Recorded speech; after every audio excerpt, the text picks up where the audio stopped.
catch, les rebuts du catch, les rebuts du catch, les rebuts du catch, les rebuts du catch, les rebuts du catch, les rebuts du catch, les rebuts du catch, les rebuts du catch, les rebuts du catch, les rebuts du catch, les rebuts du catch, les rebuts du catch, les rebuts du catch, les rebuts du catch. Soyez curieux, c'est plus qu'une catchphrase. Soyez curieux, c'est un mode de vie. Soyez curieux, c'est plus qu'une catchphrase. Soyez curieux, c'est un mode de vie. Cody, Max, Sao pis Fab. Si tu veux du plaisir, t'es au bon endroit. Cody, Max, Sao pis Fab. Y'a du respect quand tu parles, t'as la gueule de l'emploi. Puromania, les tops du mois. Cody McQuarrie, toujours là. S'il y a des kicks et des claques, s'il y a des kicks et des claques, tu peux compter sur les rebuts pour faire une review de ça. Les rebuts du catch, les rebuts du catch, les rebuts du catch, les rebuts du catch, les rebuts du catch, les rebuts du catch, les rebuts du catch, les rebuts du catch. Hey, soyez curieux, c'est plus qu'une catchphrase. Soyez curieux, c'est un mode de vie. Soyez curieux, bienvenue dans la rebut notée. Soyez curieux, c'est un mode de vie.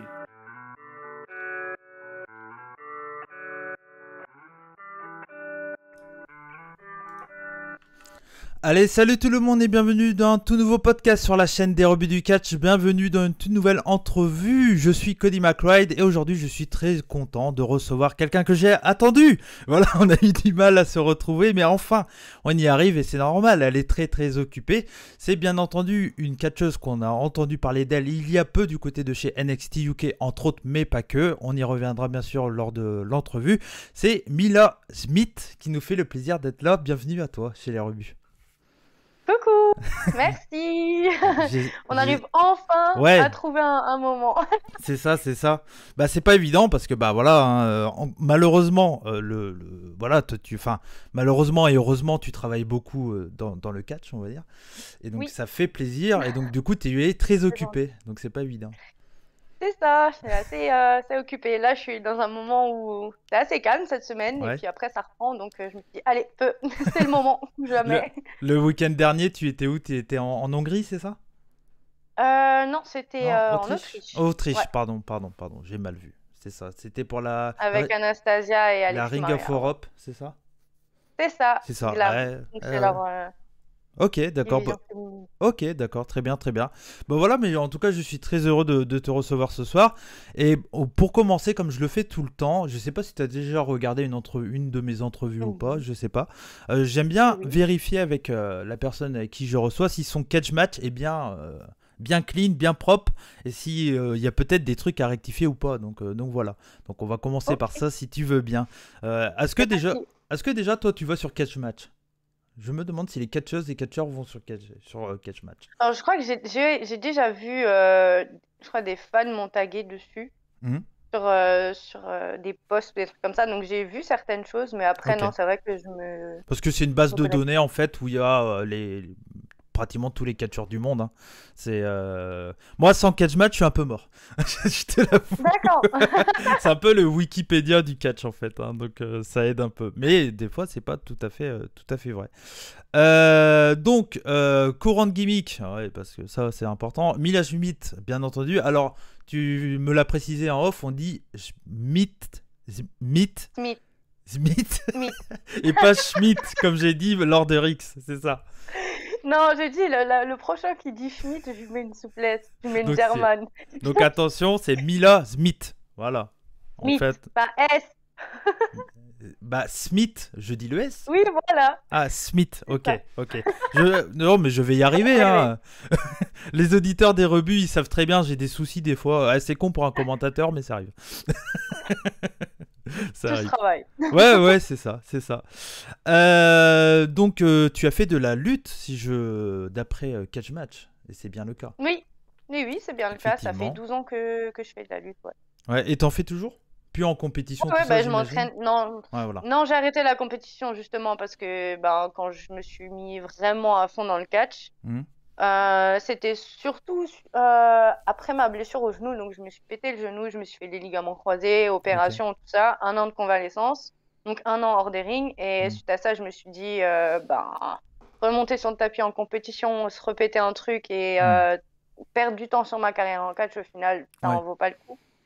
Donc du coup, voilà, j'ai pris la décision d'arrêter la compétition et de me mettre du coup à fond dans le catch. À fond dans le catch. Parce que si j'ai bien compris en faisant mes recherches sur toi un peu, tu as fait de la lutte pour pouvoir aller vers le catch après. C'était ton objectif de faire du catch. Plus que de faire de la lutte un sport, un vrai sport. Si tu veux, je viens d'une famille de lutteurs. Ok, d'accord. Donc c'était Ouais. voilà, c'était Donc quelque c'est chose dans la famille, je quoi. baigne dedans. Ouais, je baigne Ouais. dedans Ouais. depuis que je suis petite. Tu vois, c'est comme Obélix, je suis tombée dedans. Ok. Après, bah, sur le coup, j'en ai pas fait tout de suite parce que ma maman avait un petit peu peur Mhm. que je devienne un garçon. Ouais. Et donc, je faisais de la gym, machin et tout ça. Et puis, je regardais déjà du catch. Donc, j'ai commencé à regarder du catch à 9 ans à peu près. Ok. Et je me suis dit, c'est ce que je veux faire et tout ça. Et du coup, à 12 ans, j'ai commencé la lutte.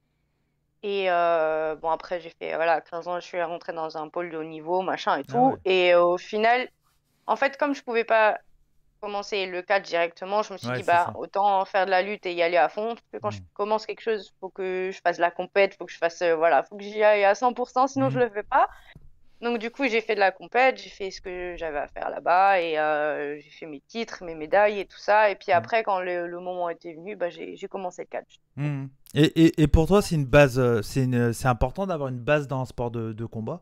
Parce que toi, j'imagine que ça t'aide beaucoup aussi pour te donner un style dans ton catch. Parce que dans ton style, tu fais beaucoup de prises de lutte, etc. Donc, Ouais. du coup, ça te permet d'avoir une base. Mais toi, tu conseillerais à quelqu'un qui veut commencer dans le catch de faire un sport de combat? Alors, premièrement, le fait que je l'utilise dans mon catch, c'est effectivement parce que voilà, c'est mon style et puis parce que c'est la plus grosse partie de moi aussi, Mhm. tu vois, Mhm. ça Oui, fait partie c'est de moi, totalement toi, ouais. Mhm. Mhm. c'est dans les veines. Mhm. Bah ouais, bien Mais sûr. donc ça a du sens. Après, effectivement, ce serait quelque chose que je conseillerais Mhm. vivement parce que je vois une grande différence entre même les workers, hein, ceux qui viennent d'un background de sport de combat, que ce soit lutte, Mhm. judo, autre et ceux qui n'ont jamais fait de sport avant ou d'autres sports qui n'ont rien à voir avec le sport de combat, on voit direct la différence que ce Ouais. soit. Et je trouve que c'est super important de commencer par ça avant de faire du catch. Pourquoi? Parce que c'est tout ce qui est au niveau mobilité, coordination, Mhm. connexion neuronale avec les muscles et tout ça. Et en fait, ça prépare au mouvement et tout ça. Mhm. Et tout ce qui est lutte, judo et tout, je trouve que ce sont les meilleurs sports vraiment pour Bien préparer au sûr. catch et à l'apprentissage des moves Ouais. et tout le reste, quoi. Ouais, bien sûr. Et en plus, bon, on en reparlera bien entendu tout à l'heure. Mais tu es allé au Japon, et au Japon, quand tu vois dans le Joshi Wrestling, elles ont pratiquement tous des bases de trucs ou machin, ou le fait de faire du Joshi, il te prépare tellement à t'en prendre dans les dents qu'au final, bah, tu évolues. Je veux dire, enfin, pas tu évolues, mais tu prends de l'assurance à te prendre des coups, entre guillemets. Ça te permet également de bien apprendre, etc. Je pense que c'est très important d'avoir pour moi, avoir des bases de sport de combat dans le catch, pour moi, c'est pratiquement une obligation, je pense. Ouais, Euh, ouais, pour moi, ouais, pareil. Après, parenthèse au Japon, justement, mon background m'a énormément aidé parce que donc je me suis entraînée à Pure-G, c'est le dojo de Tiger Toguchi, ok. donc qui est ancien WCW. Hmm. Et lui, par exemple, tu vois, quand je suis arrivée dans sa salle, alors je dis pas que ça, c'est pour tout le monde Ouais, là, ouais, bien sûr. pareil, hein. Je sais que Oh. c'est son style, il savait que je venais de la lutte et tout ça. Et le premier truc qu'il a fait, c'est me mettre sur le ring et me faire combattre réellement, donc en lutte, pure lutte, C'est avec des deux de malades ses quand gars. même. C'est quand même Ouais, des malades au Japon quand même. Mais moi j'adore ce côté-là, mais à chaque fois quand j'entends ah, des je kiffe. catcheurs me raconter des histoires du Japon, à chaque fois je me dis, c'est quand même un monde totalement à part, quoi. Ah ouais, bah, en fait, si tu veux, c'est bon, forcément, tu as de l'entertainment et Ouais, tout, bien mais sûr. c'est vraiment le côté Hmm. combat qui est mis en avant et ils prennent vraiment ça au Ouais. sérieux, quoi. Enfin, et donc, du coup, je me suis retrouvée avec ces deux gars-là sur le ring à devoir faire de la lutte et tout. Heureusement pour moi, j'ai réussi à les battre. Et du Ah. coup, c'est là où il a commencé à me prendre au sérieux et à me dire, bah, c'est cool, tu peux t'entraîner avec Hmm. chez nous et tout. Et du coup, il me faisait m'entraîner avec les garçons, tu vois. Ok. Parce que, C'était un test, quoi. ouais, moi, je Hmm. pense que c'était une forme de test, ouais, Hmm. pour voir Hmm. est-ce que c'est juste de la parole ou est-ce que Ouais, bien sûr. tu sais ce que tu fais Hmm. en lutte, quoi. Ouais. Donc Mais ouais, après c'est vraiment un pays qui m'a beaucoup aidé à me trouver sur le ring aussi, hmm. justement par le style shoot style, Ouais. Yoshi, tout ça. Hmm. C'est vraiment là où j'ai pu vraiment m'exprimer et mettre mes trucs, mes techniques de lutte Ouais, et bah tout oui. ça en place. Parce que c'est ce que je dis tout le temps. Pour moi, bah, c'est le cas. Au Japon, les catcheurs sont pas considérés, on va dire, un peu comme chez WWE, comme des personnes qui font du sport spectacle. Les catcheurs sont des combattants. Et C'est ça, la c'est ça. différence est directement là, quoi. Et on voit la différence, de toute façon, quand on regarde, que ça soit des promotions de Puroresu ou du Joshi. Encore plus dans le Joshi, on voit la différence avec le catch américain. Un peu moins peut-être avec le catch européen. Je trouve qu'il y a ce côté aussi dans le catch européen. Il y a le côté strong style aussi qui est Beaucoup. vachement technique, vachement plus... Même dans les coups, hein, je trouve en Europe, sont vachement plus hard. Un peu comme au Japon d'ailleurs. Ouais, après, le Japon, c'est vraiment un level au-dessus, je pense, au niveau des. C'est sûr, j'imagine. Bah, il y a la. Alors, je crois que c'est même pas une rumeur, mais je crois que c'est vrai. Hein. Hulk Hogan, quand il a commencé sa carrière au Japon, il est arrivé dans le dojo où il était. Son entraîneur lui a brisé la jambe. Il lui a dit si tu reviens dans le temps, c'est que t'es fait pour le catch. Donc, ah ouais, ouais. Bon, après, ça va, je m'étais pété le genou avant d'y aller. Donc... Après, c'était les années, c'était il y a les années 70, quoi. Donc c'était une autre. Après, si tu regardes le old school, que ce soit en Europe, c'était comme ça aussi. Hein. À l'époque, ils se mettaient sur la tronche et ça rigolait pas, quoi. Bah c'est ça. T'as connu Marc Mercier. T'as connu Marc Mercier oui. dans ta carrière, bien entendu. Tu as pratiquement commencé avec Mercier, si je dis pas de bêtises. Ouais, alors j'ai commencé d'abord à la ICW avec Booster. Ok. Sur ses formations, ses formations intensives et tout ça. Bah, c'est d'ailleurs lui qui m'a donné mon premier match. Ok.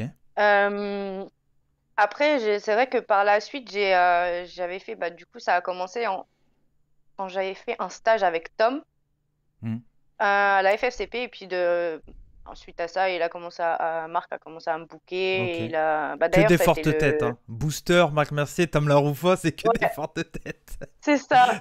Mais c'est bien. C'est ce qu'il faut, franchement. Je les adore. C'est vraiment, Marc, tu vois, ça a été par exemple le premier et le seul promoteur d'ailleurs français à me redonner des bookings directs après que je me sois blessée au genou, tu vois. Ok. Quand je suis revenue, je lui ai dit, Marc, il me faut des matchs, je reviens de convalescence, machin et tout. Et c'était le premier à me donner des dates, tu vois. Marc, j'ai un énorme respect pour Marc. Bah oui, voilà, comme je dis toujours, on peut ou pas aimer la personne, chacun fera son avis, mais au point de vue de la carrière dans le catch, là-dessus on peut rien dire en fait, avec Marc Mercier. Et c'est quelqu'un qui a voilà, c'est le catch français, on peut quand même le remercier parce que s'il y a un des piliers du catch français. C'est ça. Et Booster pour moi c'est exactement pareil, tu vois, par exemple, ou même Tom Laroufois, hein, clairement. Donc, non, c'est clair. Automatiquement. Ouais. Et moi, ce que j'aime bien avec toi, c'est que tu fais partie un peu de cette vague de catcheuses qui déjà fait plaisir à voir parce que dans le ring, vous êtes toutes talentueuses, je trouve. Je te l'ai dit en vrai et je te le redis ici. Et en plus, ce que j'aime bien avec vous, c'est que vous avez du caractère. Que ça soit Kira, Anastasia, Delia, Mariana, Calypso, il y en a d'autres et j'en oublie. Mais je trouve que vous avez tous du caractère, vous vous laissez pas faire et ça j'aime bien. Et je trouve que ça fait plaisir et je trouve qu'il commence à se créer un truc dans le catch français avec, on va dire, la division féminine qui est très intéressant. Je sais pas comment tu le ressens, toi. Et est-ce que tu as vu, même si ça fait que 5 ans que tu es dans le catch, est-ce que tu as vu une petite évolution déjà? Alors, après, je vois ce que je remarque vraiment, c'est que là, la division féminine qu'on est actuellement, on s'exporte beaucoup plus. Ouais, c'est ça, totalement. Et on a notre mot, on fait vraiment parler de nous. Je pense que vous donnez les moyens toutes. Alors déjà, on se donne les moyens, on travaille toutes dur, ça c'est clair. Après, ce que je vois aussi, c'est que nos expériences à l'étranger et on donne une bonne image, je pense. Totalement. Et du catch français à l'étranger, quand on se déplace, on fait toutes de belles prestations. On a que ce soit toutes les filles en fait, tu vois, que ce soit Kira qui est en Angleterre, Delia qui est à la VXV, Amal qui a été à la VXV, qui a eu le titre la plus longue, le plus long règne. La plus grande championne de VXV, totalement. C'est ça, moi qui suis un peu dans le monde entier, qui enchaîne les pays, donc c'est cool. Je vois Anastasia, c'est pareil, elle bouge de plus en plus. Alexis Maria, c'est pareil. Ouais, bien sûr. Je veux J'ai dire, pas cité, mais bien sûr, ouais. et voilà, je pense que si tu regardes chacune, on apporte toute notre petite pierre à Bien sûr. l'édifice et notre contribution au développement du catch Ouais, français féminin, quoi. totalement, parce que moi je trouve, c'est ce que je dis tout le temps, et toi c'est marrant parce que tu as commencé en 2016, si je dis pas de bêtises, c'est bien ça? Mon premier match, ouais, c'était ça. Ouais, ouais, donc tu as commencé on va dire en 2015, mais premier match en 2016 quoi, c'est ça du coup? Bah, en fait, j'avais fait un stage avant. Ok. Et mais c'était long, ouais, un an avant, un truc comme ça. Mais j'étais dans mes études, dans la lutte et tout. Et en fait, pour moi, tout s'est enchaîné assez rapidement, hein. J'ai fait du coup le stage, la formation intensive chez Booster. Au bout de 2 semaines de stage, j'ai eu mon premier match. Et après, donc j'ai fini la formation, j'ai refait un stage avec Tom, et puis ça s'est enchaîné comme ça. Parce que, en fait, malheureusement pour moi, j'ai pas vraiment d'école proche dans laquelle je puisse m'entraîner régulièrement ou comme je le souhaiterais. Du coup, je suis obligée de bouger à chaque fois pour m'entraîner un peu partout. Donc voilà, c'est assez. J'ai pas vraiment d'école mère, ouais, quoi. c'est pas évident, ouais, bah oui, il faut rouler quoi. Il faut aimer la route. C'est ça. C'est ça. Il faut aimer la route et c'est beaucoup de sacrifices après. Oui, bah oui. C'est sûr, et moi je le dis toujours, j'aurais pu, je pense, essayer de continuer dans le catch, me déplacer, faire des déplacements, essayer de faire des séminaires, etc. Mais moi je suis trop bon vivant pour être catcheur. Je peux pas, je suis pas du tout un mec qui fait attention. Ouais, je fais attention à ce que je mange parce que j'ai pas envie d'être. Voilà. Mais je veux dire, si j'ai envie de me boire une bière et de manger du saucisson, je me l'interdis pas, quoi. Et je sais qu'à partir du moment où tu fais du sport comme le catch, enfin, tu peux te permettre parce qu'il faut pas non plus s'interdire des choses. Et je connais beaucoup de catcheurs qui bouffent énormément. Mais après, il y a quand même un sérieux à avoir dans ces entraînements, dans ce qu'on mange, etc. Que moi, je sais que je l'aurais pas. Et juste pour ça, sans compter tous les heures d'entraînement pour être catcheur et catcheuse, moi, je vous respecte et ça, c'est clair et net, quoi. Pour ça, hein, moi je. Ouais, c'est gentil. Sans aucun Après, moi, tu sais, tout ce qui est diète, régime, machin, ça a commencé à l'âge de 12 ans avec la lutte. Ouais. Donc, je trouve que par rapport à la lutte, le catch, c'est assez cool, tu vois. Je m'autorise vachement beaucoup plus de choses avec le catch qu'avec la lutte. C'est sûr, c'est sûr. Et je disais donc pour 2016, je reviens à ce que je voulais dire. Moi, je trouve que depuis 2016 à peu près, il y a vraiment une évolution dans le catch français. Je trouve que ça revient vraiment bien. Il y a une nouvelle génération de catcheurs, de catcheuses qui sont arrivés. Et je trouve que franchement, depuis 2000, bon, on va dire, il y a eu 2007, le gros boom du catch français. Enfin, le nouveau boom du catch français grâce au boom du catch américain. Après, ça s'est calmé vers 2010. Et à partir de 2016, je trouve que c'est bien revenu avec des promotions déjà françaises qui ont voulu bien faire les choses, sont attaquées au marché d'Internet. Que ça soit d'être présent sur les réseaux sociaux, de diffuser leurs shows assez facilement, etc. Et je trouve que là, on voit que en grandissant et il se passe vraiment des trucs intéressants actuellement en France, quoi.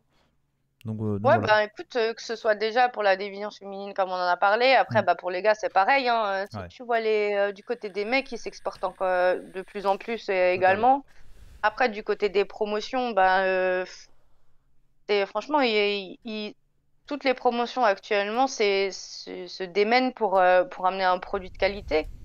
Et, chacun dans son style, c'est ça qui est bien. C'est ça. Que ce soit Rix, FFCP, APC, AEA, même TPW, au final, tu vois, genre, il y a beaucoup, polémique, moi je suis pas là-dedans.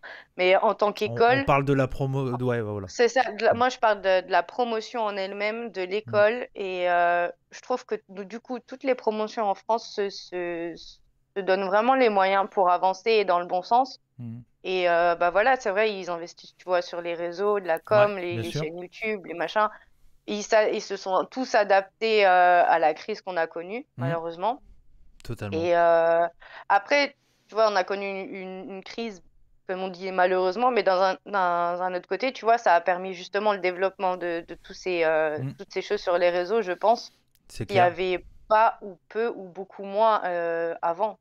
Il y avait rien. Bon, je vais parler pour ma paroisse, mais quand je vois avec Rix qu'on a fait les shows en plein pandémie, où nous on enregistrait en live sur YouTube et tout, c'était une totale première en France, quoi. par exemple. Les RX Intrépides. Donc ça a vachement aidé. Et après, il y a d'autres promotions. Il y a Sturi qui a diffusé du catch sur sa chaîne. Moi, à partir de maintenant, je vais également diffuser du catch français et pas que, du catch mondial même, sur la chaîne des rebuts du catch. Donc voilà, pour moi, le catch est en très très bonne santé pour le moment en France. Tant que les shows durent, hein, on touche du bois. Qu'on ne retombe pas en crise totale. Ouais, c'est ça. Ah non, c'est clair, croisons les doigts. Là, pour l'instant, ça revient. Ouais. Moi, je sais qu'avec les voyages et tout, dans certains pays, j'ai des formulaires à remplir, genre j'en peux plus. Mais au moins, je me dis, allez, au moins on peut voyager, on peut bouger. Donc, je pense que pour la France, voilà, on peut recommencer à refaire venir des talents étrangers aussi, pour ramener voilà, de la diversité sur les shows et tout. Et c'est une bonne chose. Et oui, comme on dit, franchement, je pense qu'on évolue tous et toutes dans le bon sens. Ouais, cool. Je suis totalement d'accord avec toi. Je voulais parler bien, on en a parlé rapidement, mais je voulais vraiment parler de Tom Laroufa. Ça a été quelqu'un de très important pour ta carrière, j'imagine. Et il représente quoi pour toi, Tom Laroufa, dans le catch français? Et catch mondial même, enfin dans le catch tout court. Hein. Voilà. Ouais, alors pour moi, Tom, c'est vraiment quelqu'un de très très important à mes yeux. Pour la petite histoire, ben, du coup, on est en contact, on se connaît depuis que j'ai 14 ans, il me suit depuis que j'ai 14 ans, où il était encore à NXT à l'époque, et je lui demandais des conseils et tout, et en vrai, c'est vraiment là où tout a vraiment commencé, parce que il m'a donné tous les conseils nécessaires, j'ai tout suivi à la... Ouais, c'est ça. Et voilà, j'en suis là où j'en suis aujourd'hui grâce à lui, en partie, tu vois, c'est... Alors bien sûr, je fais mon travail de mon côté, je travaille dur, je m'entraîne, je fais ce qu'il faut, mais c'est vrai que sans ses conseils, je ne serais pas là aujourd'hui, quoi. Et après, que ce soit au niveau catcheur, c'est un génie, tout simplement, en fait. Que ce soit au micro, sur le ring, au niveau charisme, au niveau créativité, il est partout, en fait. Il peut vraiment tout faire. Il est polyvalent de fou, en fait. Il tient la foule dans sa main. Il tient la foule dans sa main. Il en fait ce qu'il veut. Franchement, c'est impressionnant et c'est tellement inspirant à voir. Et après, même au niveau personnel, tu vois, c'est quelqu'un de très important pour moi parce que voilà, j'ai un truc à lui demander. Je peux l'appeler à tout moment. Voilà, un espèce de grand frère, on va dire. Ouais, c'est ça, c'est ça. C'est devenu quelqu'un de très proche avec les années. Et, quand je regarde, ça fait déjà 10 ans. Mais bientôt avoir 24 ans. Oh, t'es vieille, oh là là. Oh, je suis vieille. C'est clair. Ouais, bah ouais. Non, mais moi, tu vois, Tom Laroufa, je l'ai vu en live. Je l'ai vu quand il était à West Catch. C'est là que je l'ai vu pour la première fois. Et moi, j'étais à ce moment-là, quand il était à West Catch. Bon, tu sais, on était un peu les fans smart, un peu disant ouais, Tom Laroufa. On chantait tous Énergie 12 et tout ça, histoire de jouer le jeu un peu, déconner et tout ça. Bref, et il a réussi à me retourner en fait. Je suis arrivé dans le show en me disant ouais, Tom Laroufa, bof, faire un machin, et au final à la fin du show je suis allé le voir en le disant bravo parce que tu m'as convaincu en un match quoi. Charisme sur le ring, il est présent, ouais, franchement c'est un catcheur que dans son catch on va dire qu'il est assez basique, mais il le fait tellement propre qu'en fait on n'a rien à dire dans ce qu'il fait quoi. Enfin, donc moi c'est quelqu'un que j'aime beaucoup au point de vue catch. Après encore une fois, chacun pense à ce qu'il veut de la personne, mais au point de vue catch, franchement, il est très très bon dans ce qu'il fait, quoi, sans aucun doute. Bah après, voilà, la personne, c'est pareil, tu vois. Il y a personne de plus pro que lui dans un vestiaire. Franchement, je trouve pas de défaut en fait. Moi, j'ai jamais bossé avec lui, mais je sais que si je dois bosser avec lui, il y aura aucun problème, sans aucun doute, quoi. Non, franchement, c'est la crème de la crème. Ouais, bon bah voilà, mais n'hésitez pas à aller suivre Tom Laroufa également, bien entendu, et on espère qu'il va revenir bientôt sur les rings, parce qu'il est blessé actuellement. Voilà. Ouais. Donc on le souhaite. Très vite, très vite. Ouais, c'est ça.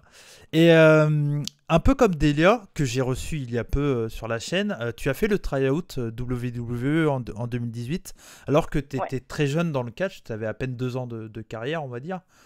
Comment ça s'était passé pour toi? Parce que j'imagine que tu as vécu une aventure sûrement un peu différente de Delia, donc elle m'a raconté sa façon de voir, mais toi, j'imagine que tu en as également des bons souvenirs, même si j'imagine que c'était très difficile. Oui, alors en fait, le truc, c'est que faut savoir que moi, 2 mois avant le tryout en lui-même, rien que le fait de faire une roulade avant, ça me faisait mal au genou. Parce que Ok. je revenais de ma convalescence et tout, je m'étais pété le genou juste avant.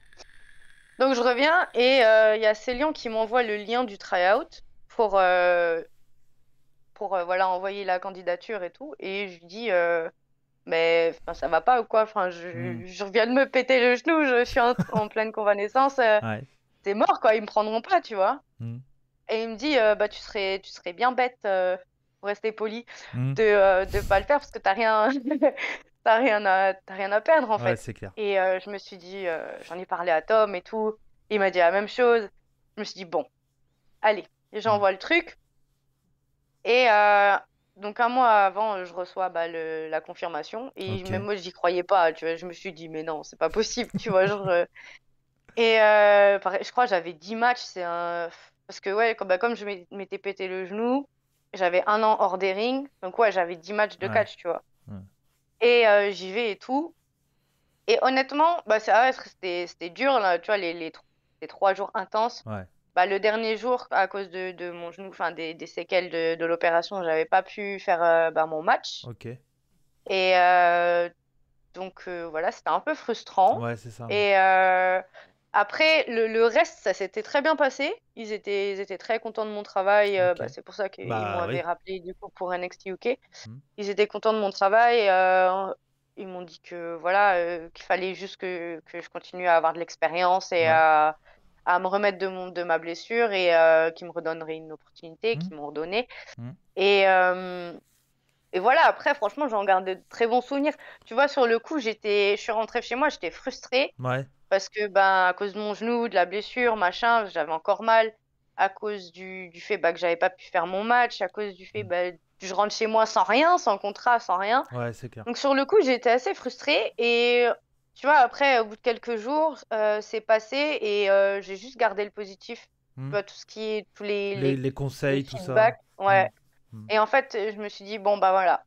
Là, c'est ce ils m'ont dit ça, ça et ça. Faut que je travaille sur ça, ça et ça. Let's Ouais. go, tu vois. Ouais, c'est clair. Et, et d'un côté, tu vois, c'est bien que j'ai pas été signée de suite ou autre parce que ça m'a permis de faire plein d'autres choses sur le circuit indépendant. Tu vois, De ça m'a découvrir permis de des faire le pays, tout Japon, ça. Ouais. Pakistan, plein de pays, avoir des matchs avec plein de filles différentes, tu vois. Donc, Mm. faut toujours se C'est dire, tu clair. vois, quand tu as un truc négatif, j'essaie toujours de voir le côté positif et d'apprendre, tu vois, Mm. de la situation. Ouais, non, Et au non, final, mais. ouais, franchement, j'en garde que des bons souvenirs, tu Ok. Ouais, ça t'a permis de grandir dans le catch au final, d'avoir plein de conseils vois. Ouais, de professionnels et tout ça. Donc au final, c'était pour toi, c'était le bon moment, entre guillemets. Bon, sans ta blessure, j'imagine, ça aurait été mieux si tu étais en pleine forme. Mais bah ouais, j'aurais pu faire mon match. ouais, c'est ça, c'est ça, c'est ça. Ouais, Au moins ça. ouais, et puis t'aurais peut-être pu plus prouver ce que tu savais déjà faire, quoi. Parce qu'il y a En fait, c'était sûrement. ça qui était frustrant Ouais, c'est parce que ça. je me suis dit, tu vois, je suis pas à 100% physiquement. Genre, Mm. tu vois, je peux pas montrer tout ce que je sais faire et je suis pas, bah, même au niveau shape, tu vois, Ouais. j'étais juste avant ça, je revenais du top de Colmar, j'étais en bonne shape et tout. Et là, genre, je me retrouve après 1 an de convalescence à faire, tu vois, des trainings de bébé parce que j'ai encore mal au genou et je Ouais. suis en pleine rééducation. Et donc voilà, tu vois, c'était aussi, ça fait partie de la frustration, tu vois, Mm. de se dire, C'est ben, sûr. je suis pas à 100%, je peux pas Ouais. montrer tout mon potentiel, en fait. Ouais, c'est clair. Ça, ouais, ouais, mais je comprends ta frustration parce que c'est pas évident. Quand on peut pas montrer de quoi on est capable, vraiment, c'est un peu dommage. Mais bon, ça t'a permis d'évoluer et de découvrir plein d'autres pays après. C'est Donc ça. ça, ce point-là, c'est plutôt bien, quoi, du coup. Mais j'imagine déjà Mm, d'être présent à un try-out, c'était déjà une espèce de mm. rêve pour toi. On n'en a pas parlé, mais tu nous as dit que tu as connu le catch étant petite. J'imagine déjà de Ouais, voir ouais. les logos WWE, c'est quelque chose, quoi. Ah oui, oui, non, mais c'est clair. Après, c'est pour ça que je te dis que j'en garde Mm. que de bons souvenirs au final, tu vois, parce que ben les mauvaises choses, les points négatifs, on va dire, ça m'a permis d'apprendre. Et au final, ce sont devenus des points positifs, tu vois. Donc, après, c'est sûr hein, de se dire, waouh, je regardais ça depuis que j'ai 9 ans et à cet âge-là, je me serais pas imaginé être là-bas. Donc, ouais, c'est. Mais en fait, le truc, c'est que je vois tellement là où je veux aller que, tu vois, j'ai du mal à. T'as plein d'objectifs. Ouais, c'est ça. Ok. Ouais, c'est bien, une belle mentalité en tout cas, c'est cool. Donc, un moment important, j'imagine, pour toi, parce que c'est pas un pays, on va dire, qui est facile d'accès. Enfin, je sais pas si c'est le bon terme, mais bon, je pense que les gens comprendront. En décembre 2018, tu catches au Pakistan pour la Ring of Pakistan. C'était donc, si je dis pas de bêtises, contre Casey Spinelli. Ouais. C'est ça? Ok. Et j'imagine. Adoré bosser avec elle. Ouais, bah j'imagine déjà le fait d'avoir une adversaire comme elle, parce que c'est quand même un nom assez connu. Enfin, moi je sais que je le connais. Enfin, le nom Casey Spinelli. Ah oui, elle était à la TNA. Ouais, voilà, c'est un nom que. Ouais. Alors, je connais beaucoup de monde dans le catch, que ce soit des hommes et des femmes. Mais c'est vrai que le nom Casey Spinelli, ça me disait quelque chose. Mais en plus de bosser contre quelqu'un contre elle, le fait de catcher dans un pays comme le Pakistan. On va pas parler de politique ici, mais je pense que les gens auront deviné de quoi je veux parler. J'imagine que c'est un moment quand même très particulier pour toi, en tant que femme française, d'aller dans un pays comme le Pakistan, quoi. Ouais, franchement, après, c'était une expérience magnifique. Honnêtement, donc c'était grâce à Batchak que j'ai pu faire mes débuts là-bas. Et on était j'étais une semaine. On avait franchement, on a fait plein d'activités, on a été invités partout. C'était vraiment enrichissant. Et que ce soit au niveau de la culture, au niveau. C'est ça, c'est notre culture en fait. Oui, c'est une autre culture. Et après, par contre, quand tu y es, tu te rends compte que c'est pas pareil que ce qu'on te montre à la télé, par exemple, tu vois.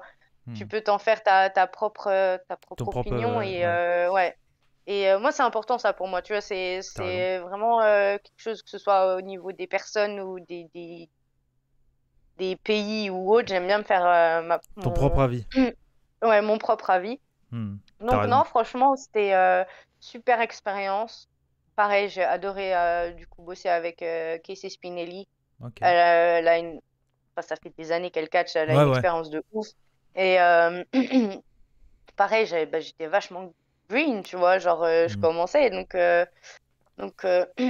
non, franchement, c'était incroyable. J'ai appris beaucoup de ce trip au Pakistan. Ouais, et tu devais y retourner peut-être un jour où c'était prévu ou pas pour le moment? Écoute, il y a eu un autre show qui a été fait, mais je crois qu'il n'y avait pas de match féminin cette fois-ci. Et ouais, et du coup après là je sais pas si il y aura un show prochainement. Mais si tu dois y retourner, tu y retourneras avec plaisir, quoi. Avec grand plaisir, ouais. Ouais. D'accord, bah c'est cool. À partir de 2019, donc là je pense que c'est à partir de là tu commences à vraiment voyager à fond. Donc tu as catché encore une fois, c'est catch match. C'est peut-être des pays qui il n'y a pas tout, donc s'il y en a d'autres, n'hésite pas à les rajouter. Parce que déjà, il n'y a pas l'Autriche, par exemple. Donc voilà. Ouais. Mais tu as catché entre autres en Suisse, en Allemagne, en Angleterre. Et comme je te l'ai dit, quelque chose d'important pour la chaîne, au Japon. Et c'est très intéressant d'avoir quelqu'un qui a vécu de l'intérieur un peu comment ça se passe dans le Joshi. Parce qu'encore une fois, on voit pas mal d'images d'entraînement, etc. Mais tant que tu y es pas vraiment, tu sais pas vraiment comment ça se passe. Et parce que je sais qu'il y a plusieurs fans de catch qui trouvent que des fois le traitement des élèves dans les dojos de Joshi peut être parfois violent, enfin peut paraître violent, etc. Toi, comment tu l'as ressenti, toi, de ton côté? Tu nous as dit que tu t'entraînais avec des hommes, du coup? Oui, parce que les filles avaient un autre style de catch et catchaient à droite. En tout cas, là où je m'entraînais. Ok, ouais. Et les garçons à gauche. Et du coup, l'entraîneur, donc Toguchi, voulait me faire travailler certains trucs. Donc du coup, il a préféré me faire travailler avec des hommes. Après, moi, au niveau de ce que j'ai vu, après, forcément, la culture du catch est différente. Donc, ils ont une totale différente approche, que ce soit au niveau de l'entraînement, au niveau des shows aussi. Il y a un très grand respect de la hiérarchie là-bas. Totalement. Donc, après, c'est ça, tu vois, genre les élèves, en général, tu les vois monter le ring, démonter le ring, c'est elles qui sont aux abords du ring, c'est elles qui ramènent les vestes au vestiaire après l'entrée, des trucs comme ça. Et après, ouais, c'est ça, t'as une culture avec le senpai, tu vois, donc c'est celui qui a le plus d'expérience. C'est ça. Il y a une très grosse notion de respect, du coup. Ouais. Et après, voilà, la manière de travailler sur le ring est différente aussi. Ouais. Un peu plus strong, un peu plus... beaucoup plus Déjà, strong, c'est plus strong. Après, il y a aussi, sur le ring, ils parlent pas, tu vois. Ouais, c'est ça. Donc, si tu t'en mêles les pinceaux, ben, c'est tant pis pour ta tronche et on te punit sur le ring, quoi. Ouais, ok. Et ça, c'est un truc, tu vois, si tu fais ça en France ou en Europe, ça fait polémique, tu vois. Ouais, Là-bas, c'est normal. c'est clair, c'est considéré comme du shoot, quoi. Oui, c'est ça. Et chez nous, tu vois, ce serait oh waouh, elle l'a stiffé, ça ferait polémique, limite, elle a pas sa place sur un ring. Ouais, c'est clair. Et elle sait pas catcher, elle est violente et tout. Au Japon, non, c'est normal, tu fais une connerie, t'es puni, tu vois. Ouais. Après, donc là, en fait, c'est toute une autre culture, en fait. Donc pour nous, ça nous paraît violent de ouf, ça nous paraît, tu vois ça, tu dis, oh mon Dieu, elle l'a tué. Et en fait, là-bas, c'est juste normal, ça fait partie de l'apprentissage, en fait. C'est ça. Et c'est pour ça que moi, j'étais pas super choquée. Ok. Après, c'est vrai que j'ai vu des choses où je me suis dit, waouh, elles y font quand même fort, mais en soi, tu vois, la lutte, c'est un peu pareil, tu vois. Il y a une hiérarchie, il y a un respect voilà, des plus il y a un anciens, respect. etc. Au niveau de la culture, ça se ressemble un petit peu. Ouais, totalement. Ouais. Après, que ce soit au niveau des sports de combat en général, que ce soit judo, karaté, lutte, c'est à peu près la même chose, tu vois. C'est un peu la même mentalité, en fait, que le sport de combat.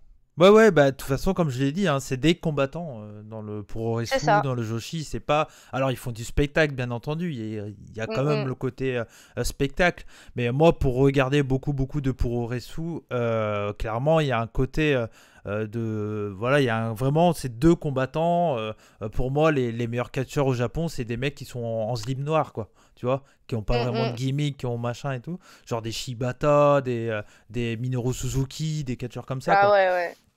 Non, mais c'est clair. Et j'avais une question aussi, du coup, toi, est-ce que tu es fan de Puroresu?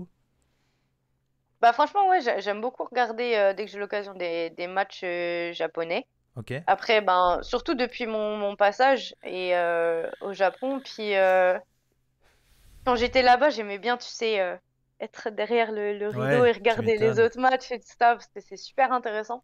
Tu es resté combien de temps là-bas? Excuse-moi, je te coupe, mais... Ah, pas de souci. J'y étais 1 mois. 1 mois, d'accord. Ok. Ouais. Ça a dû passer très vite. Ouais, franchement, en plus, j'étais bien, j'avais mon appart, j'ai à côté de la salle, je m'entraînais et tout, c'était la belle vie, tu vois. Ouais, tu m'étonnes. Et ouais, ça me manque le Japon. Ouais, bah j'espère que tu y retourneras, c'est un objectif peut-être. Ouais, ça fait partie de mes objectifs, de sûr. Donc, je te le souhaite qu'on parle de toi dans un Joshi Mania, le podcast qui parle uniquement de Joshi. Et pourquoi pas même dans Puromania, parce que si tu catches des hommes automatiquement, peut-être. Alors, j'ai fait de l'intergender là-bas, j'en ai fait, ouais. Ok, et c'est quelque chose que t'aimes bien, catcher contre des hommes? Ça te dérange pas? Ça me dérange pas. En fait, avec la lutte, tu vois, je m'entraîne avec des hommes en général, il n'y a pas beaucoup de filles.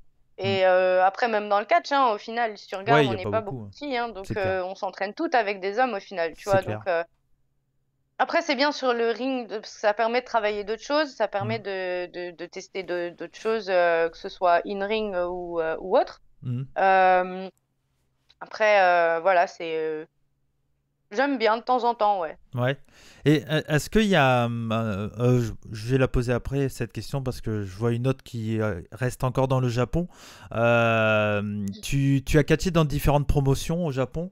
Tu as catché pour une promotion de Joshi qui est quand même assez connue, c'est la Reina.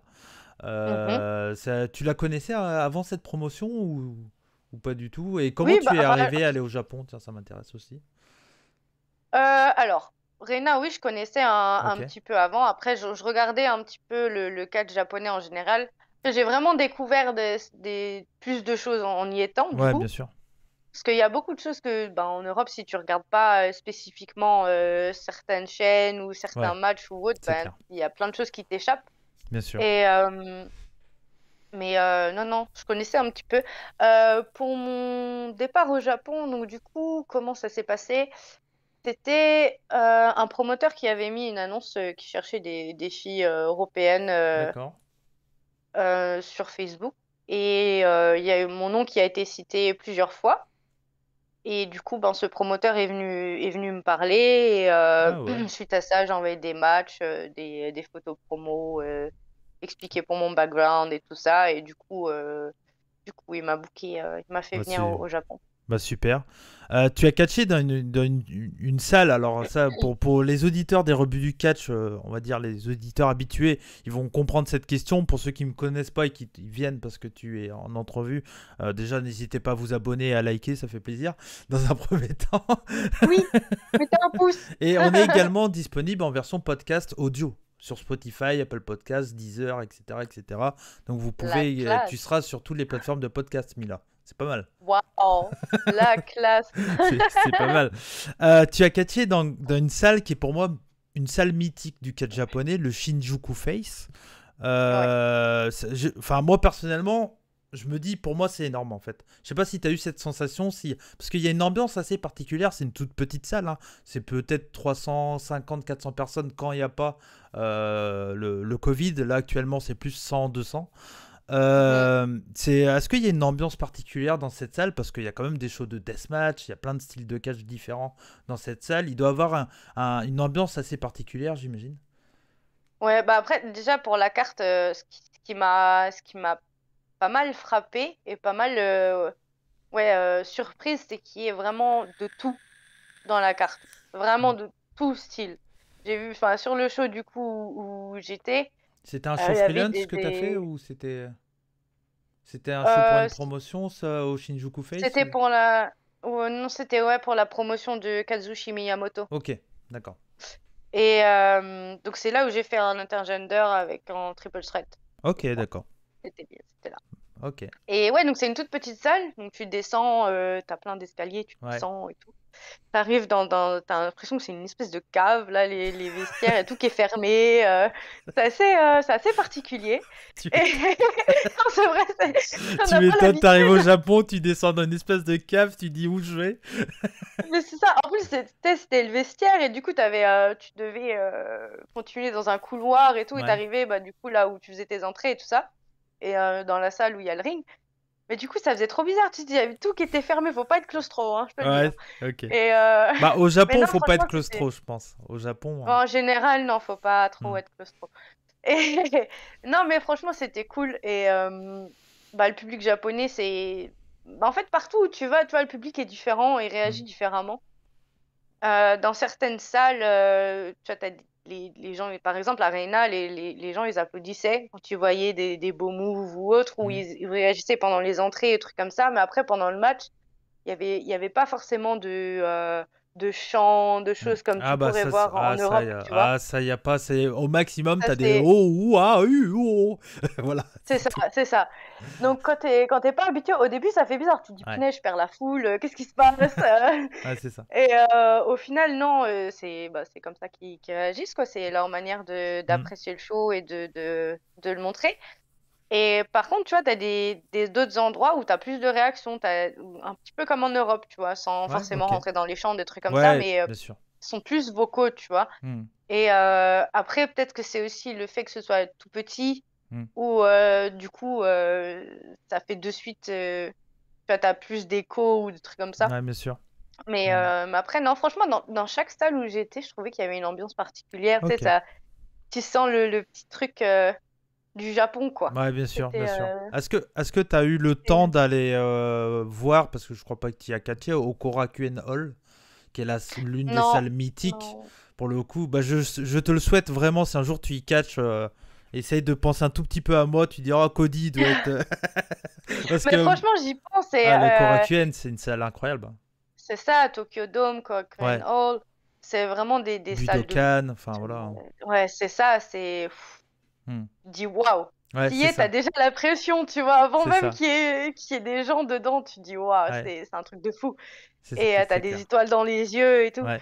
Mais donc non, j'ai pas été. Mais là, normalement, si je retourne au Japon, je suis en train de voir pour une bonne promotion féminine. Je pense que ce sera faisable. Ok, bah je te le souhaite totalement. Franchement, je te le souhaite et j'espère pouvoir parler de toi dans un Joshimania. Ça serait très très cool. Ce serait cool, ouais. Bah ouais. Bah de toute façon, j'ai dit, hein, moi c'est à partir du moment, parce qu'on est le seul podcast hebdomadaire où on parle de catch japonais, on parle de l'actualité du catch japonais et il y a tellement de shows au Japon qu'on est très occupé, clairement. Il y a des shows tous les jours, donc bonne chance. ouais, bon, on est 4 et on a chacun sa promotion. Moi, je m'occupe plus de All Japan parce que je suis un très fan du côté un peu plus old school de All Japan. On a quelqu'un qui regarde un peu plus New Japan, DDT et un autre Noah. C'est les 4 grosses promotions, on va dire, avec Dragon Gate au Japon. Et après, au point de vue Joshi, bon, bah, actuellement, c'est Stardom, TGPW qui sont facilement trouvables.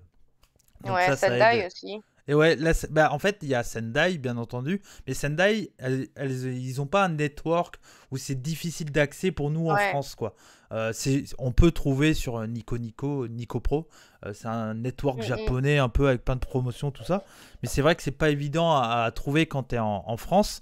Mais c'est vrai que pour quelqu'un qui veut commencer, le plus facile, automatiquement, ça va être Stardom, TGPW, parce que c'est le plus facile d'accès. Mais c'est vrai que Sendai, c'est une excellente promotion, quoi.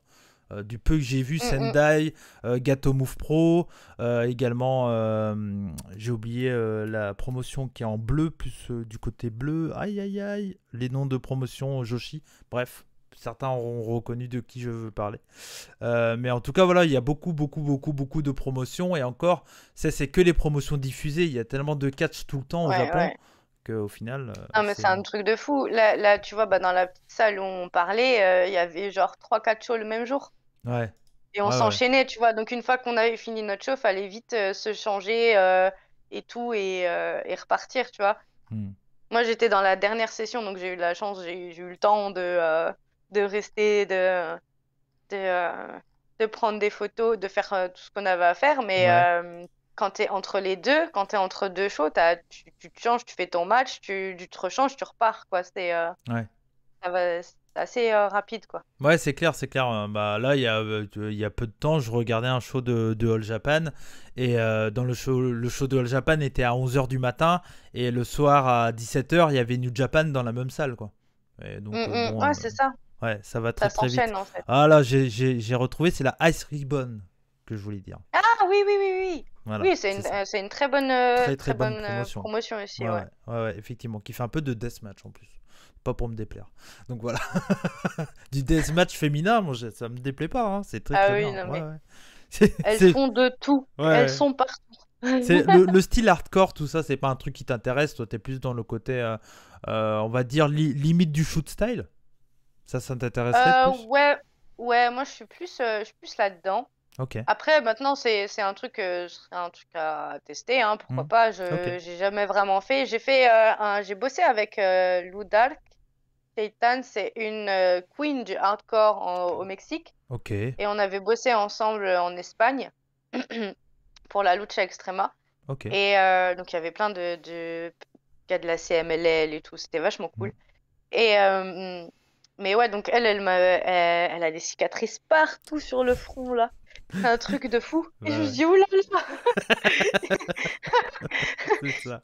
Donc, c'est un choix de vie, quoi. Si je veux en faire, j'en ferai, mais c'est vrai que c'est pas un truc que je veux faire tous les week-ends, quoi. C'est ça, c'est totalement un choix de vie, hein, de faire du deathmatch et tout. C'est un style qui plaît pas à tout le monde, mais bon, après, voilà. Moi, franchement, je crois que j'aime tous les styles de catch. Je suis vraiment ouvert à tout. Et bah voilà, après, quand c'est bien fait et tout, c'est ça. C'est ça. Hein. Ouais, je suis d'accord avec toi. Je suis un peu obligé d'en parler parce que, bon, 2020, la pire année, hein, bien entendu, a été, comme pour beaucoup de monde, une année creuse pour toi. Comment toi tu as vécu ce moment? Je suis obligé d'en parler parce que je pense que ça a été important pour tout le monde. Ça a été un moment qu'on pensait jamais vivre, hein, clairement à notre âge. Enfin, moi je suis un peu plus vieux que toi, mais on va dire voilà, vers notre dizaine d'années qu'on a en commun. Notre décennie. Ouais, voilà, c'est ça. On pensait clairement jamais vivre un moment comme ça. Comment toi tu l'as vécu, toi, être enfermé, pas pouvoir aller faire du catch, faire ta passion, tout ça? Bah alors d'un côté, franchement, ça a été un gros coup de massue. Ou que ce soit niveau catch, niveau training, niveau, tu vois, gym, tout. C'était vraiment difficile, tu vois. J'ai vraiment tenté de me maintenir en shape comme je pouvais, de faire ce que je pouvais à la maison et tout. Après, je pense que d'un autre côté, tu vois, ça te permet aussi de faire des choses que tu n'as pas le temps de faire en général. Alors, j'essaie toujours, en fait, comme je te dis, hein, j'essaie de voir le point positif et Ouais, t'as raison. gagner quelque chose de la situation. C'est à ce moment-là aussi où j'ai commencé, voilà, à bosser sur mon personnage, à faire, tu vois, à bosser sur tout ce qui est l'aspect créatif, que quand tu es H24 sur la route, t'as pas forcément, t'as des idées qui fusent, tu vois, mais t'as pas forcément le temps de mettre tout en place. C'est clair. Alors que là, bah, je me suis dit, c'était l'occasion, tu vois, pour ceux qui ont été blessés, c'était l'occasion de se remettre à mettre, 100%. remettre voilà, à 100%, d'effacer les bobos, de faire des réconvalescences, enfin, des rééducations, des trucs comme ça. Faut essayer de prendre ces moments-là, je pense, de manière la plus productive possible. Parce que de toute façon, c'est tout ce qu'on pouvait faire. Hein. Et malheureusement, il y avait d'autres choses, il n'y avait rien d'autre à faire. C'est ça. Donc voilà, après, faut essayer. Après, personnellement, ça m'a aussi permis de passer du temps avec ma famille, avec mes proches que je vois rarement au final. Parce que je suis pas beaucoup à la maison. T'es beaucoup sur la route. Et ouais, c'est ça. Et donc, du coup, il y a plein de choses que tu rates hein, en tant que catcheur. On est tous dans le même cas. Hein, des mariages, des enterrements, des baptêmes, des anniversaires, des trucs, tout ça. Moi, tu vois, il y en a, il y a des années où, je vois quasiment pas, tu vois. De toute façon, la vie de catcheur, enfin de quelqu'un qui bosse dans le catch, parce que je peux me mettre aussi à cette place-là en tant que mec qui bouge beaucoup sur les shows, enfin surtout ces derniers temps avec Rix. Oui, ça prend énormément de temps, le temps de route dans une vie d'un catcheur ou de quelqu'un qui bosse dans le catch et incroyable quoi. Et encore moi je suis un tout petit niveau, tu vois, j'imagine pas ton niveau, mais on fait tous partie de la même équipe, tu vois. Ouais, bien sûr. Que ce soit l'arbitre, les commentateurs, le speaker, les gens du staff, tout le monde, tu vois. Je veux dire, on fait tous partie de la même équipe. S'il y en a un qui manque, il n'y a pas de show, tu vois. C'est clair. Ou c'est la merde. Donc non, franchement, c'est la même chose, tu vois. Et on est H24 bouqués sur les routes. C'est ça. Mais après, c'est un plaisir aussi, sinon on le ferait pas, quoi. Ah oui, c'est sûr.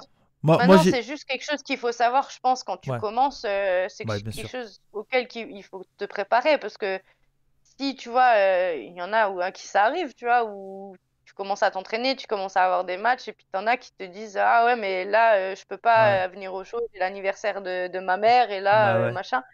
Tu te dis, mais c'est grand. C'est ça le catch, tu vois, malheureusement. C'est clair. T'as raison. Et il y a de plus en plus de fans qui font exactement pareil aussi, qui bougent de plus en plus.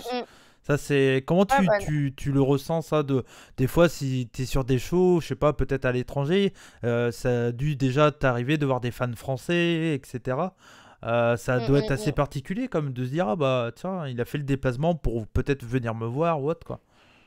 Bah franchement, ça fait chaud au cœur, tu vois, tu te dis, quand tu vois que les gens en France sont de plus en plus impliqués dans le catch, veulent en voir de plus en plus, font aussi des sacrifices, comme tu le dis, tu vois, ils sont sur la route, ils se déplacent. Combien de fois, il y en a qui sont allés voir, je voyais des posts d'Amal, tu vois, à la VXV, qui se déplacent à la GWF, qui se déplacent un peu partout. Et ouais, j'en ai déjà vu, et franchement, ça fait plaisir, tu te dis... Wow, pour moi t'as du mal à y croire limite, tu vois, parce que nous, c'est notre taf, tu vois, de se déplacer, mais eux, c'est pas leur boulot, tu vois, ils payent leur là, c'est la passion pure. D'avion, de train, ouais, c'est ça. Et tu te dis, waouh, c'est énorme, tu vois. Ouais, c'est ça. Et en 2021, donc la reprise du catch, etc. Toi, t'as pas du tout catché en 2020? Non, pendant un an et demi, j'ai rien vu. Et ton premier combat en 2021, c'était où? NXT. Ah oui. Ils ont, ils ont toujours le chic pour t'appeler au meilleur moment. Non, mais putain, en plus, c'est ce que je me suis dit, tu vois. C'était waouh, premier trial, je rentre de blessure. Deuxième training camp. Punaise, Covid. Qu'est-ce que je fais? J'y vais ou j'y vais pas? Ouais.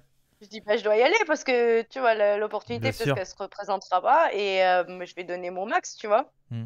Et parce qu'il y avait 2 dates pour un training camp, il m'avait proposé. Et je me dis, même l'autre date, si j'y vais plus tard, avec le Covid, il y avait encore rien qui était ouvert, que ce soit les salles ou des trucs comme ça. Donc je me suis dit, ça sert à rien, tu vois, que je repousse parce que dans tous les cas, je pourrais pas m'entraîner plus sur le ring ou autre, tu vois. Donc j'y suis allée, j'ai fait mon max. Et voilà, après, franchement, c'était beaucoup de pression, du coup, beaucoup de stress parce que ben, t'as pas catché depuis 1 an et demi. Ton premier match, il est à la télé, dans un studio, il n'y a pas de public. Et c'est un NXT UK, tu vois. Donc, c'était beaucoup de stress. Mais et après, c'est bien parce que ça te permet, ça t'apprend à bosser sous pression, tu vois. Parce que tout ce qui est télé, c'est ça, hein, c'est de la pression constante. C'est ça. Donc, donc non, franchement, c'est pareil, super expérience. Et le retour des fans par rapport à ta venue à NXT UK, qui est pour le moment un one-shot, t'es pas obligé de dire si ça sera qu'un one-shot ou pas, peu importe, ça te concerne. Mais en tout cas, le retour des fans, ou même de Christophe Ajus et Philippe Chéreau, lors d'un épisode de SmackDown, je crois, ont été vraiment chaleureux, quoi. Et j'imagine que ça a dû te faire énormément plaisir de voir autant de personnes contentes de te découvrir pour certains, et pour d'autres de voir ton évolution et de se dire, bon, tiens, la quelque chose que j'ai vu à telle date, elle est arrivée à au moins faire un match à NXT UK, certes court, mais c'est au moins un match, quoi. Je veux dire, dans l'idée, on s'en fout de la position que t'as, hein. Déjà de te montrer, c'est très bien, quoi, tu vois. Ouais, bah, tu vois, c'est ça la différence entre du coup le retour des fans et toi en tant que worker. Parce que toi en tant que worker, tu vois tous les détails, tu vois ce qui allait, ce qui allait pas, et tu te focalises du coup sur ce qui a travaillé. Tu te dis, ah putain, parce que en tant que worker, normalement, on n'est jamais content de nos matchs, hein. Ouais, bien sûr, moi je suis jamais content de mes commentaires, hein. C'est ça, on est nos pires critiques. Donc à chaque fois, tu vois, je suis rentrée, j'étais alors super contente de l'expérience en elle-même. Honnêtement, j'ai tout donné. Avec 1 an et demi dans les dents, j'ai vraiment, je pouvais pas faire plus. J'ai tout donné. Après, forcément, tu vois, j'ai eu de super retours et tout, donc c'est cool. Donc là, je suis en train de bosser sur ce qu'il y a à bosser. Mais tu vois, quand je suis rentrée, j'ai vu le match et tout, et je me suis dit, oh putain, ça se voit que j'ai pas catché pendant 1 an et demi, tu vois. Et parce que bah, moi je le vois, parce que je vois tous les petits détails, toutes les petites merdes qui vont pas et tous les trucs qui bug. Mais du coup, tu vois, d'avoir ce retour hyper positif, hyper chaleureux des fans, ben ça te met dans une position où tu prends un peu de recul et tu te dis, ah ouais. Ah ouais, c'est... Parce qu'en général, tu vois, quand tu fais un truc, tu te rends pas compte de l'impact que ça peut avoir, que ce soit sur les fans, sur les gens autour de toi, et que ce soit ou sur les autres workers ou autre, tu vois. Et quand tu vois ces réactions-là, bah ça fait chaud au cœur et tu te dis, waouh, ok. Moi, je pense ça et ça de mon travail, mais là, tout ce qui vient, c'est que du positif et ça fait du bien, en fait. Ça fait du bien parce que, comme dit, moi, je suis super perfectionniste, donc je suis jamais contente de ce que je fais. Et du coup, d'avoir des retours positifs comme ça fait vachement de bien. Ah ouais. Et là, franchement, la cerise sur le gâteau, Christophe Ajus et Philippe Chéreau pendant SmackDown, bah, du coup, c'est un tweet que j'ai épinglé sur mon Twitter. Parce que, waouh, comme j'ai dit, tu vois, je les regarde depuis que je suis toute petite, je les entends commenter des matchs épiques, des matchs de ouf. Et là, entendre mon nom avec une petite dédicace et trucs comme ça pendant le passage, c'était le passage de Bianca Belair en plus, je crois. Ouais, je crois, ouais. Et ouais, ça fait super plaisir. Franchement, j'en revenais pas en fait. J'y croyais pas. Franchement, je suis rentrée chez moi, j'ai vu mon Twitter, j'ai vu Instagram, tous les réseaux, j'y croyais pas.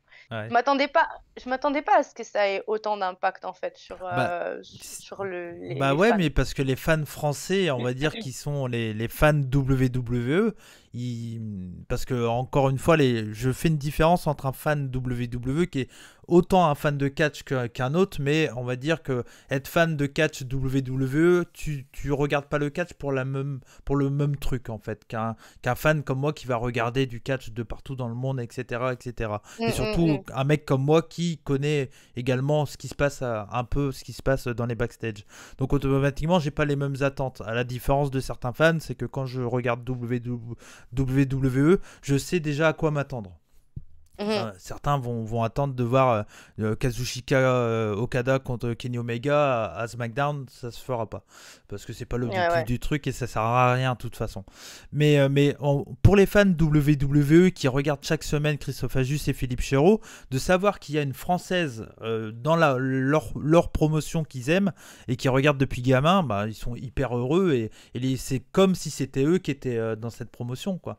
Tu vois. Ouais. Donc c'est vraiment très très bien. Et puis bah il y a eu 3 françaises à NXT UK, quoi, avec Amal, Artemis, si je dis pas de bêtises, c'est bien ça. Ouais, c'est ça. J'avais peur de dire une connerie. Et toi, donc du coup, j'espère que c'est pas qu'un one shot. Je te le souhaite en tout cas. Bah, je suis en train de bosser sur ce qu'il faut bosser et la suite au prochain numéro. C'est ça. Peut-être du Japon avant, histoire de. Oui, bah après, de toute façon, pour le moment, je suis sur le circuit indépendant et je vais essayer de faire le maximum de matchs, avoir le maximum d'expérience, bosser un max. Et, puis t'es jeune, hein, encore une fois, t'es très jeune, hein, donc. Ouais, mais. Bah, t'es très jeune, mais ça fait longtemps. Voilà, c'est ça. Ça fait longtemps que tu bosses avec ton physique et j'imagine que tu peux être fatigué. Malgré que tu n'as que 24 ans, tu es dans la lutte ou dans le sport de combat, on va dire, depuis tes 9, 10 ans, 12 ans, c'est ça, un truc comme ça? 12 ans, ouais. Okay, ouais, bah après, c'est ça. Après, il y a la fatigue physique et tout, mais c'est même pas une question de ça. Vraiment, c'est ce soit rien qu'au niveau VVE ou contrat ou autre, tu dis, punaise, tu vois, d'année en année, tu vois les choses différemment, tu vois. Bien Tu sûr. dis, tu te questionnes un peu plus parce que tu vois des plus jeunes arriver. Tu te dis, mince, faut que j'active la 3e, quoi, ou la 4e même, parce que là. Et le catch évolue super vite aussi, quand on voit l'ascension de All Elite Wrestling, par exemple, également. Donc, ouais, bah, c'est ça, il faut s'adapter, c'est d'année en année se renouveler. Bah, là, tu vois, je rebosse tout sur mon personnage, là, je change tout. Ok. Et donc. Bien hâte de découvrir voilà, il faut s'adapter. Ouais, c'est ça. Ouais, bah ouais. Et donc voilà, bon, on a fait 1 heure, tu vois, comme quoi ça va vite, hein, mine de rien. Bah oui, tu vois que je te dis, le temps passe vite. Bah ouais, c'est ça. Bah comme je dis, quand il y a deux passionnés qui parlent de la même chose, automatiquement ça va vite, quoi. Donc voilà. Je voulais finir avec tout ça parce que j'ai vu que tu as catché en Finlande. Et au point de vue pays un peu exotique entre guillemets, mais qui change totalement au point de vue de la culture que la nôtre, un peu comme le Japon. Je veux dire, la Finlande, c'est totalement une autre culture. Est-ce que t'as vu une différence par rapport à catcher en Europe centrale, on va dire? Alors, c'est drôle parce que, tu vois, il y a un truc, la plupart du temps, tout le monde me dit, waouh, tu voyages dans le monde entier, c'est un truc de ouf, tu vois plein de choses.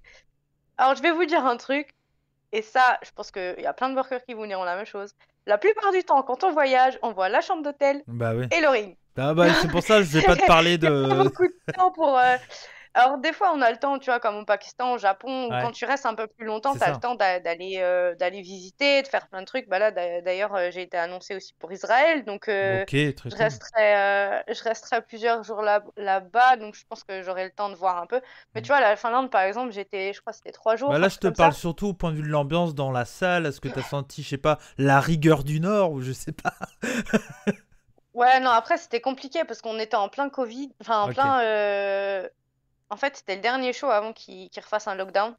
Donc du coup, on a fait un show extérieur où il y avait pas énormément de monde, mais ça réagissait bien au final, tu vois. Il y avait et après, on a fait 2 jours de tapings en fait. Que comme ils rentraient en lockdown, on a fait des tapings pour qu'ils puissent diffuser de nouveau sur leur chaîne et tout. Donc c'était assez intense. Franchement, c'était du matin au soir. On a fait les tapings. Il y avait plein de segments promo, match, machin. Pas le temps de voyager, et tout. Quoi. Et on a franchement la Finlande pour le coup là, j'ai pas eu le temps de visiter et tout, donc j'espère avoir le temps la prochaine fois. Mais est-ce que tu sens une différence dans les salles en fonction du pays où tu es, ou au final le fan de catch, hormis vraiment, je veux dire en Europe, au Japon, aux États-Unis, au Mexique, bien entendu le public réagit différemment, mais par rapport à entre plusieurs pays en Europe, est-ce que tu vois une différence? Bon, maintenant tout ce qui est Royaume-Uni, ça fait plus partie de l'Europe, mais c'est vrai que là-bas l'ambiance est vraiment particulière. C'est ça. C'est des stades de foot. C'est vrai que voilà, c'est ça en fait, c'est ça, ils chantent, ils sont là de A à Z, du début à la fin, peu importe ce que tu fais, ils sont là, tu vois. Et après, en général, tu vois, t'as toujours, tu sais, en général, t'as un public plutôt classique, et puis t'as un groupe de smart qui mettent un peu l'ambiance, tu vois. Et du coup, après, ça suit. Ouais, c'est ça. Et bah, c'est ce que je vois en France, par ailleurs. C'est ça. À part APC où c'est vraiment plus un public, ils ont leur public assez en fonction des promotions, en fait. Ouais, c'est ça. Oui, c'est ça. FFCP, c'est du grand public, ICWA, pareil. Mais après, des promotions comme APC, RIX, il y en a d'autres, WPE ou autre, enfin bref, peu importe, mais des promotions comme ça, je pense qu'ils arrivent à avoir une espèce de communauté qui suit un peu tout ce qui se passe, quoi. En fait, je pense qu'ils ont un public assez régulier qui vient sur chaque fois qu'ils font un show et tout. C'est ça. Donc ça leur permet de pouvoir faire peut-être plus de storyline, d'avoir des réactions différentes, de pouvoir bosser différemment.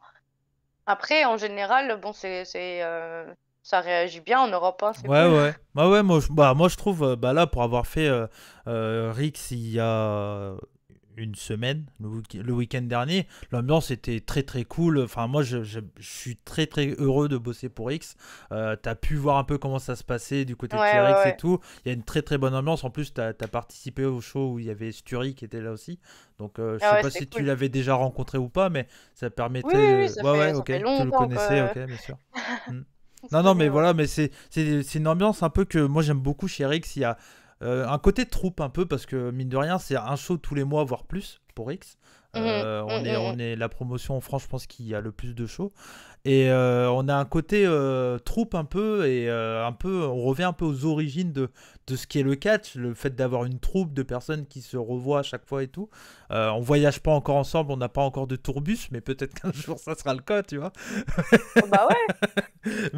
mais en tout cas, voilà, il y a une ambiance très cool, et moi j'étais très heureux de savoir que tu venais sur le show, parce que tu faisais partie des catcheuses que je t'avais jamais rencontrées, et je suis un peu tous les noms, tu vois, je fais beaucoup de recherches, je regarde beaucoup de catch et tout, et j'aime bien découvrir des personnes et me dire, ah, peut-être qu'un jour j'aurai la chance de la rencontrer.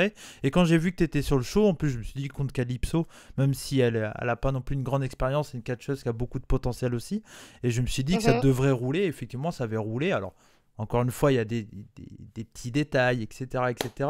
Mais on va dire, en général, ça avait bien roulé ce match-là. Je sais pas si tu as un truc à dire sur ton expérience Rix. Tant qu'à être face à moi, autant en parler vite fait. Bah oui, franchement, ma Rix, c'était très, très bonne promotion. Ça roule bien, c'est professionnel, que ce soit en backstage ou autre. Très bonne organisation. Bonne ambiance dans les vestiaires et en dehors. Franchement, le public était cool. Rien à dire, franchement, j'y retournerai avec plaisir. C'est vrai que c'était. Il y a une belle entrée, il y a vraiment des efforts moyens faits, et tout. Ouais.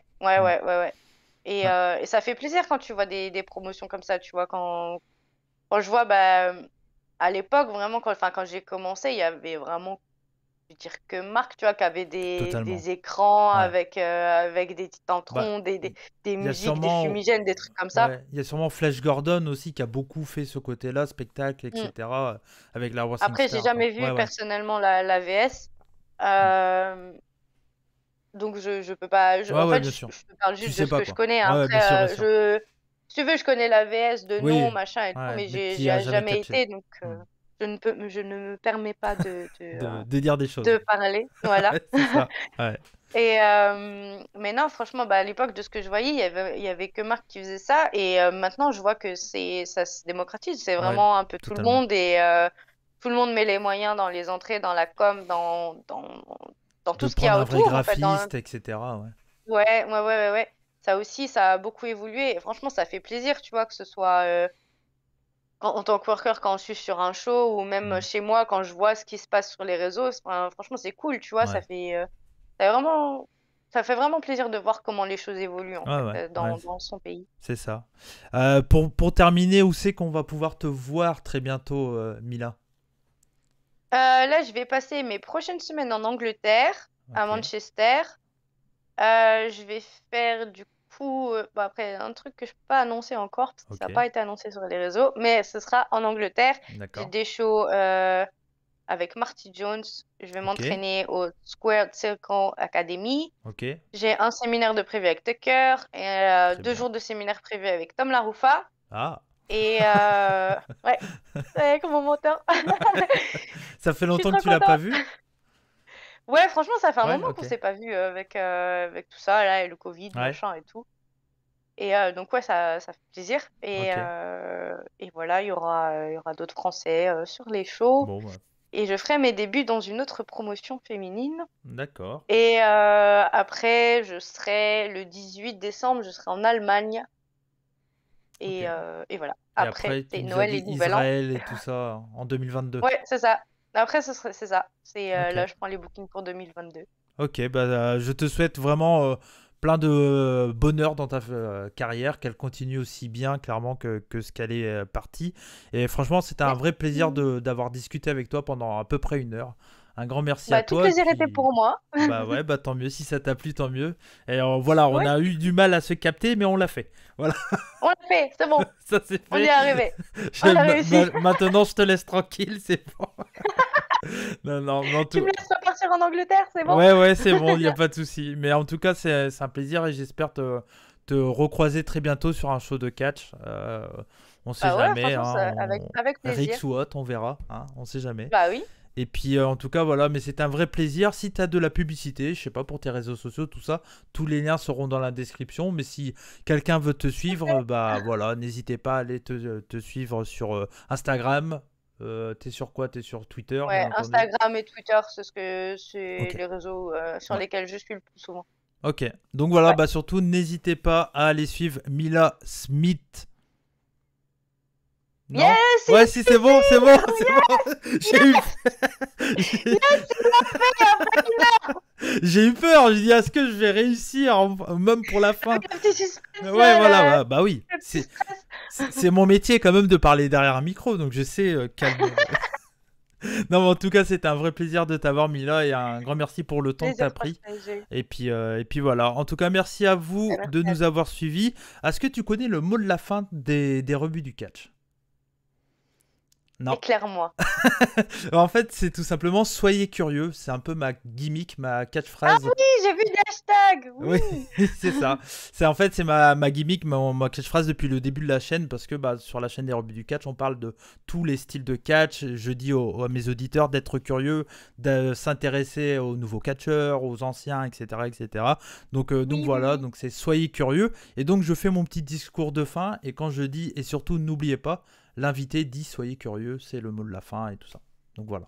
Ok, ça marche. Donc voilà. Tu couperas ça au montage. Hein. Non. Ah non. Non. Ah non.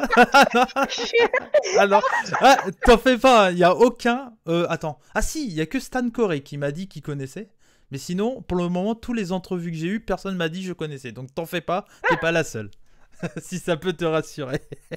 Je t'ai dit, attention, très peu de montage chez les revues. Hein. On essaye d'être Ça va au bêtisier, c'est fait. Il n'y a pas de problème, t'en fais pas. À moins que ça... une compile à la fin. Oui, il n'y a pas de souci. En tout cas, merci à vous de nous avoir regardé ou écouté. N'hésitez pas à laisser un bon gros like, à aller suivre Mila sur tous les réseaux sociaux. Vous pouvez également me suivre sur Twitter, Cody Rebus, sur Instagram, Cody. Le tiré du 8, MC-8 wide, oui c'est compliqué mais j'aime bien faire compliqué, donc voilà, surtout n'hésitez pas, et puis bien sûr si vous n'êtes pas abonné à la chaîne des rebuts du catch, n'hésitez pas, il y aura bien d'autres entrevues qui vont arriver très bientôt, comme par exemple Mike Di-Vecchio qui arrive très bientôt sur la chaîne des rebuts du catch. J'enchaîne du lourd. Voilà. Ah ouais, là t'as un poids lourd là. Ah oui, alors clairement poids lourd c'est le poids lourd, hein, ça c'est sûr. J'ai reçu A-Bug déjà sur la chaîne, niveau poids lourd c'est pas mal. Mais voilà, comme ça enchaîne bien. Mais en tout cas, n'hésitez pas à suivre la chaîne des rebuts du catch. Beaucoup d'entrevues qui vont arriver et également des shows de catch français disponibles, comme le dernier show de la CACC, enfin l'un de leurs derniers shows. Donc c'était le show Renaissance qui est disponible avec mes commentaires et il y en aura d'autres qui vont arriver très bientôt. Je vous en dis pas plus. Je vous fais des bisous. C'était Cody des rebuts du catch avec Mila Smith. Yes. Comme on dit chez nous, Banzai. Et surtout, n'oubliez pas. Soyez curieux. Ciao.